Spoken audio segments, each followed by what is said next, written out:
Well, hello, good people. Mark Holmes here, and as always, I appreciate each and every one of you guys watching, commenting, subscribing, and being part of Cooking and Tailgating with Joe Boo. Happy Easter to everybody. Today, for Easter, in my freezer back a couple months ago during the holidays, the grocery stores had prime standing rib roast on sale for like $4.99 a pound. So I bought a couple of those, put them in the freezer for a special occasion, of course, like days like today, for Easter. And so here I have one. Take a look at this. Oh, look at that. It's a 5-pound standing rib roast with a couple of bones in it. So this is going to be good. And what we're going to do is we're actually going to cook this on the grill. And we're going to end up doing, here's the thing, when you're doing meats, like if you've watched any of my videos where we've done pulled pork and stuff, you know, we season them the night before, of course, so that way it helps to render some of that fat. You'll see when you put the spices and the rub and stuff on there, what happens over the course of the night is it pulls away a lot of that extra fat and it starts to process. And then the next day you actually take them out about a half hour, 45 minutes before you put them in there. So that way they're not going stone cold in there because you want them to heat up evenly. Well, the same thing's going to go true for our standing rib roast. So this is, of course, I thawed it out in the refrigerator for 2 days. It's thawed out, which is great. And in the meantime, we're going to take it out for about an hour and a half before we put it on the grill to let it get closer to room temperature. And the reason you do this is so that way it cooks more even. If it's really cold in the middle of there and it's not on the outside, it's going to end up being really, really hot on the outside, and then it's going to be, you know, not quite done even. So a couple of things. We're going to be doing this a little bit different than usual. First thing we're going to do, just like we do with ribs, is you have the membrane that's on the ribs, and you want to take that membrane off. Well, that's the same thing. You can see I've actually started right here. You see this? This is the membrane. You actually want to take this off, okay? We're going to take this all off of here, of all the bones and stuff. And what that'll allow is, one, it'll get rid of that tough membrane, but two, it'll allow the flavor to be able to percolate inside of this. And this is what's key, is we want flavor. So a couple of things. What we're going to do here for flavor is, because I want a good crust on this, and of course, being keto, I want butter flavor. So here's what we're going to do. I have some, this is actually dried rosemary that I have. I've got some thyme, of course, here. I've got some garlic salt. I've got butter, and I've got pepper. And, of course, I've got, like, some really cute, I love big chunks of garlic. Oh, I love that. We got big chunks of garlic. We're going to chop up the garlic along with the rosemary and stuff, put that together. We have a stick of butter. We're going to mix that together with the salt and the pepper, and we're going to coat this sucker on here. Ooh, your mind's just been blown, hasn't it? It's literally just been blown, hasn't it? Then we're going to go out, you know, in about an hour and a half. We're going to let those herbs and spices and the butter and stuff get on here and kind of start marrying up with the meat. Then what we're going to do is we're going to take my grill, and that's where I love my Weber grill, because that sucker can get up to about 650 degrees. We're going to get that sucker hot as hell in there. And then what we're going to do, we're going to put this sucker in there on one of the cast iron skillets that I have. So that way it hits that heat, it'll sear that sucker, it'll melt that butter on there real quick, and it's going to lock in the juices. And from there, after that 20 minutes of burn, we're going to turn that sucker down. Turn it way down to about 250 degrees, and we're going to let that slow cook in there till we get it to about a temperature inside of about 118, 120 degrees. You're like, wait a minute, that's really, really rare. No, here's what you got to understand. The roast will continue to cook after you take it out from the heat. It will slowly get inside of that meat, and it'll slowly heat the inside. And you don't want the middle of this meat heated too high. If you like medium rare, you want to get the temperature about 135. So after it gets to that 120 degrees, you're going to take that sucker off. You're going to tent it, and you're going to let that bad boy rest. And then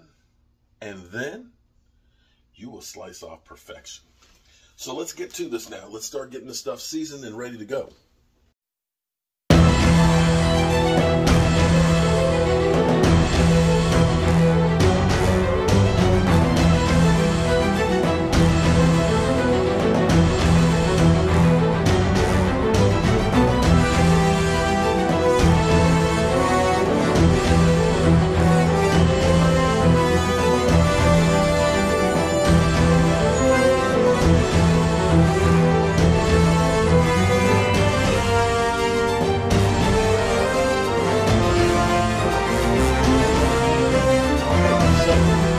That's step one here, and you can take a look. It's kind of like icing a cake, but you can see we're covered. I'll put some more back on here. Covered with the butter in here, and we're going to put that cast iron skillet. And I have a really nice one that I like to use outside. But we're going to put the cast iron skillet, so it's going to get hot. It's going to sear it. We're going to be able to turn it over and things on there.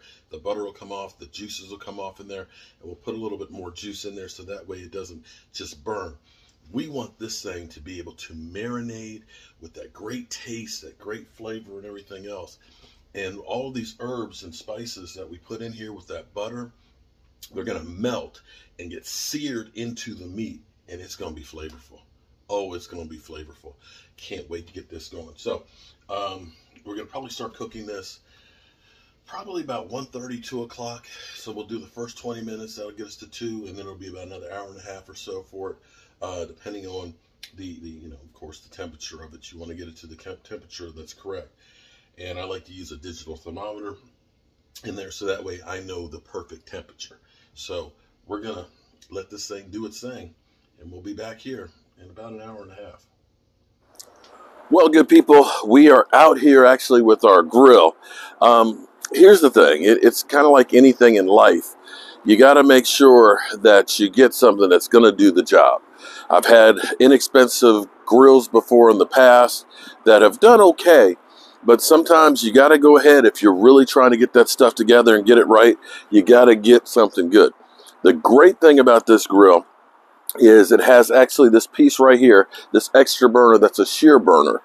And then you have, of course, your regular burners. And the temperature in this thing can get extremely hot. Right now, I'm preheating it right now at this moment. You can literally see, let's move the camera over here. You can see the needle going up on this sucker. Right now, we're at 550 degrees. We're going to get this thing around 600 plus. And what we're going to do is, here's what I've done now. I'm going to open this up. I'm going to loosen my heat, but it's okay. I actually have my cast iron skillet here with extra grate on it. So that way, all that butter, when it melts and that extra flavor and juice goes down, it'll go down in that pan, and I'll be able to use those drippings to make actually a sauce with this. And it'll keep from all of the butter that's going to run off of there and getting the flame ups. We don't want to get the flame ups and end up getting the burnt on it. We just want that heat in here to really just go ahead and set this thing off. And for the first 20 minutes, we're going to have this sucker up here on real hot. It's just going to be high. We want this thing to be seared to lock in those juices. Then we're going to turn that temperature down, and we're going to get it around 275, and we're going to slow cook it the rest of the way. Now here's what I've got.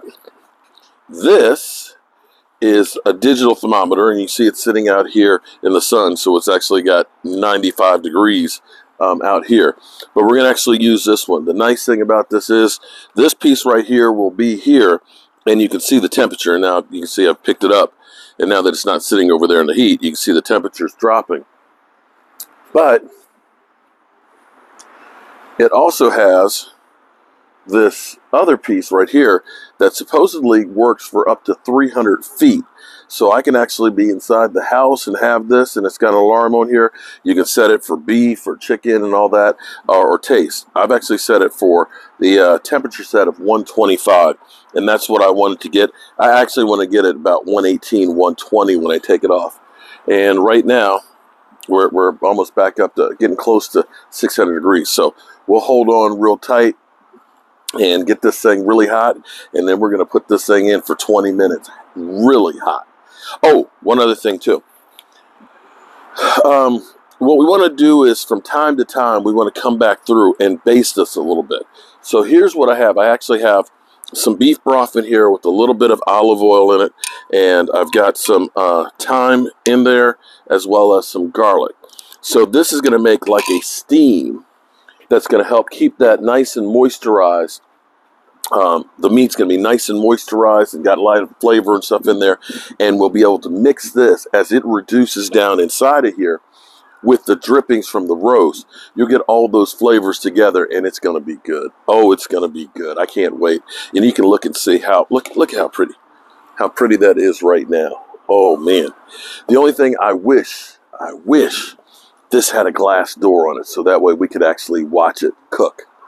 But it'll be the magic. We'll open up the door and ta-ha!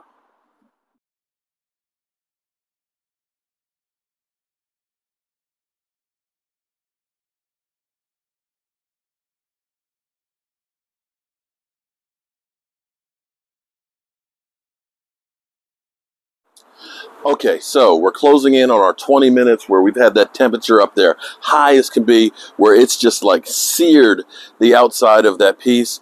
I ended up opening up and pouring in some more liquid because the bottom of the pan was actually burning a little bit there because of all the butter and stuff in there and the fats in there with that high heat.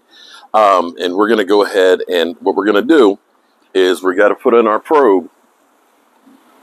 We're going to end up putting in our probe so we can keep that temperature and get that right to 118 degrees, and then just let this thing slow cook to that 118, 120 degrees, and then we'll take it off and we'll tent it for about 20 minutes, and then it's going to be sheer perfection.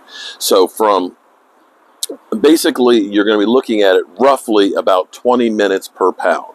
So with this being a 5-pound roast, you're looking at an hour and 40 minutes. Well, we've already got 20 minutes into it, and that may end up taking a little bit of the time off of it. So, but we're looking at basically an hour and 20 minutes of time left to go on this. But this is going to be good. I don't know if you're ready yet. I don't know if you're ready to see this, but this is going to be a thing of beauty. I'm going to turn the camera around so I get the high-def camera. Are you ready?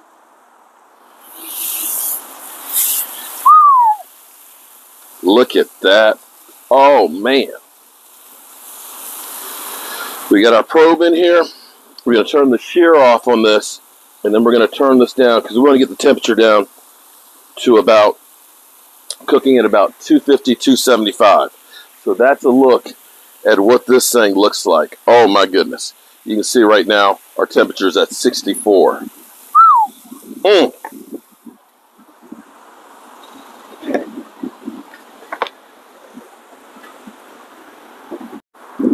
All right, so we've now turned, I've turned all these down on low. I'm going to watch the temperature and make sure I get it down here to about 275. And now the hard work is done. Other than watching our temperature, we're at currently 64 degrees here. So we double that, actually less than double that. Less than double that. Let's see, we need 20, what do we need? 56 degrees to get to 220. I'm at 120. So yeah, that's all we got to do is just wait for that alarm. And where is it? I can take this on in the house, wherever I'm going, if I'm live streaming or whatever, and I can listen out for this. So this is actually, oh, I can even clip it on. I can clip it on me so that way I don't lose it. So that's all we got to do now. In fact, our temperature seems to be going up a little bit.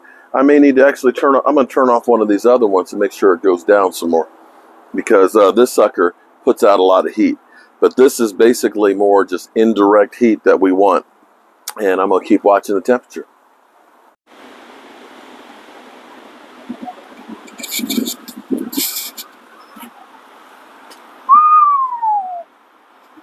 Ooh, buddy.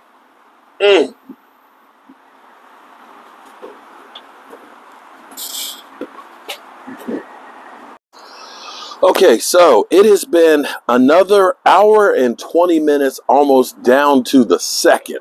And it's crazy because our temperature right at this moment is 117.5. So the whole 20 minutes per pound is almost dead on. We're at 117.7.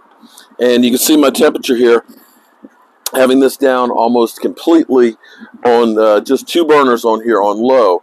It's had this at 275. And so we're coming down to that 218 temperature. And this is now the hardest part, because when you pull off a piece of meat that looks like this, you don't want to wait. You don't want to wait. But I'm telling you, if you go ahead and pull this sucker out, and then all of a sudden you go ahead and cut it, all that juice is going to run out of there, and all of a sudden it's going to end up getting tough. All the tenderness, all that flavor, all that juice is going to be just running out. So what we're going to do, we're going to take this sucker out, and it's at 118 right now. We're going to take it out. We're going to put it into the pan over here. I'm going to put some foil over top of it, and I'm going to wait 20 minutes, and then we're going to try and cut it. Now, what I've done to go with this was, because I'm trying to get back on keto. I've actually been off of keto a little bit, but I figured today's a good day to get back into it. I've actually done some string beans with bacon and onions in there, with some pepper flakes and some garlic, really good and flavorful. And I did some cauliflower mash. And of course, we're going to have this. Are you ready? Are you ready to take a look? Let's look at it. Oh my. Oh, come closer. Come close. Oh, wow. Now you can see that's still a little bit of juice that's running out of it, but this is going to finish cooking, and it's going to be nice and rare. It's going to finish cooking. It's going to finish cooking in here. So what this is going to be is medium rare. Now again, if you one of those people that like your stuff a little bit more well done, you can keep it in there for a little bit more. But remember, the longer you keep it in there, and remember, this is going to continue to cook while it's in there. But for me, I'm going to let it sit here for that 20 minutes, and that temperature will rise up to about 135. So we're going to take that off, put it in here, and we're going to be good to go.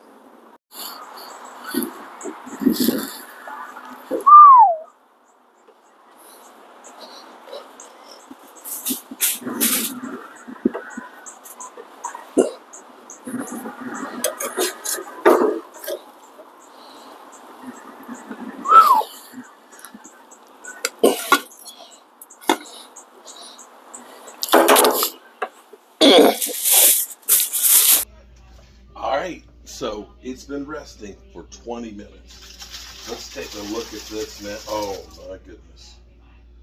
Oh, look, hold on. Look at this.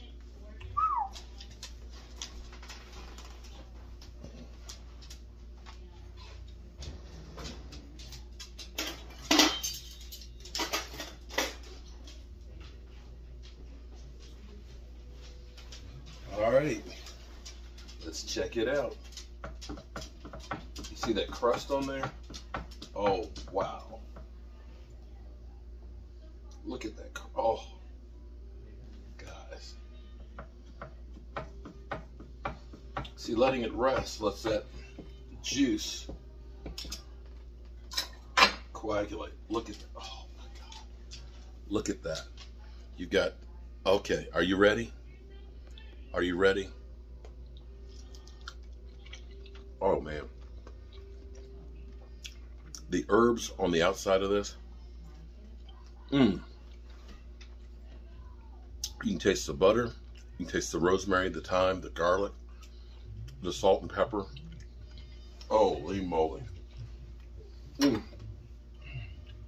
Yeah, that is a thing of beauty. Oh, look at that. Look, oh man, you know what? You don't need anything on this. Maybe a little horseradish sauce. Wow. I'm gonna eat the end piece here. So, that's what I got. This is good. So, what we're having with this is some cauliflower mash, and I've got some string beans with onions and bacon. So this is the perfect keto meal, and I hope all of you guys are having a great Easter. and I will see you guys a little later.